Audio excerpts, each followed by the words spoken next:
girl in me at that point knew that my daddy wasn't coming back. My dad wasn't coming back to be a dad. He wasn't coming back to my mother.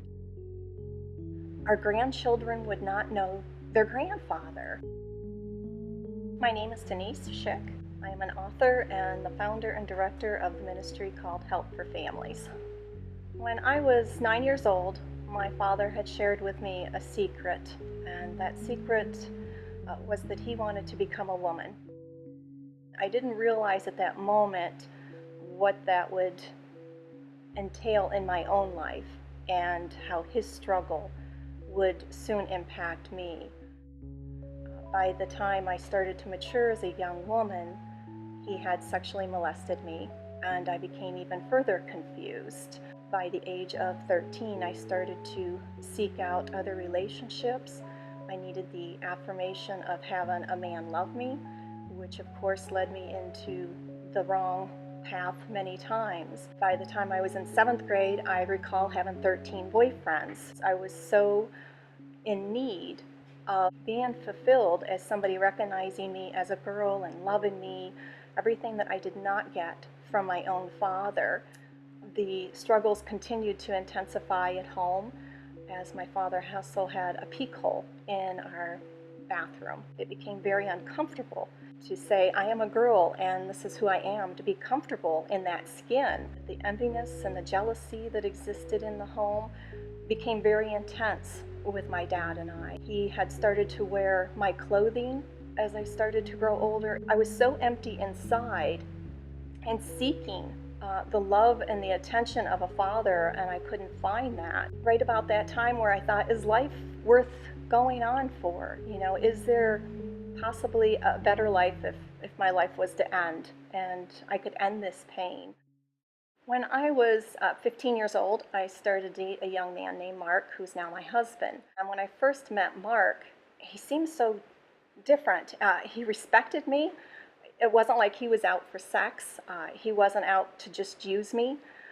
He wanted to get to know who I was as a person inside. During this time, Mark had finally said to me, I want to know why you're so distant with your father. And I thought, how can I tell him? He's going to leave me. And Mark had finally come to the point where he said, I need to know, and I need to know now. And that was the toughest thing as we sat in the school parking lot. And as I'm telling him, you know, my father had told me when I was 9 years old that this is what he struggled with and this is what he does. He just looked at me and gave me a hug. He didn't get out of that Jeep or say, I'm taking you home, I don't want to see you anymore. Mark continued to teach me by coming back into our home and visiting with my dad like he always had. But Mark continued to be like a friend to my father, a male friend who did not reject him because of what he struggled with. Mark had taught me as well that men can be safe. For so long I was confused if they were safe. I really wasn't sure if a man was safe enough to be with for an entire lifetime. Years had gone by, and Mark and I had gotten married when I was 18 years old.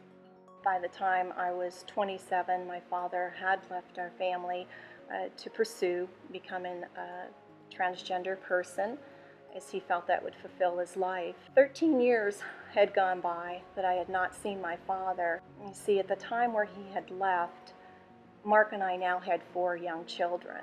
And I knew how the confusion in the home had impacted me, questioning my own gender. You know, thinking that if God had really made Dad a man, but yet he's telling me he's a woman, how do I know that I'm really not supposed to be a man? We had received word that my father was dying of esophagus cancer. And I thought, how dare he, come back to us when he had really deserted us and left us, as we had asked him to go for counseling, to seek somebody to help him, but he had refused. Nothing's more difficult than walking into this hospital room with your father with women's slippers on and a women's robe and nightgown. Nothing can prepare you for this. So I was really angry, but I really was hurt inside because the little girl in me at that point knew that my daddy wasn't coming back. My dad wasn't coming back to be a dad. He wasn't coming back to my mother. Our grandchildren would not know their grandfather. And that was really hurtful. Through the next 6 months of his cancer, I knew that I had to pay my dad a visit to really forgive him. And I just needed to tell him, face to face as an adult, you had caused this pain, you had sexually abused me, and do you realize how this had affected my life? And at the end of the visit to say, I forgive you. And to know at that point that I had really forgiven him. I had laid it down once and for all. After the illness started to take him over, we were going back and forth as much as we could. Started to learn more intensely of the emotional pain that he'd been through. I knew that he was sexually abused. I knew that he felt rejected by his father. My grandmother was an alcoholic. He was known in town as the little lost boy. So I started to grasp an adult level of the pain that was in my dad's life. And I soon discovered the love that I had for my father.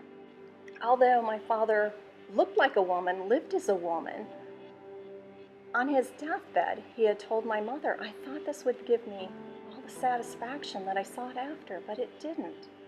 And that's why it's so important to treat the person for what's going on in the heart. It's an issue of the heart. We so often can get lost in everything going on the outside when God wants us to focus on the person and what's going on the inside.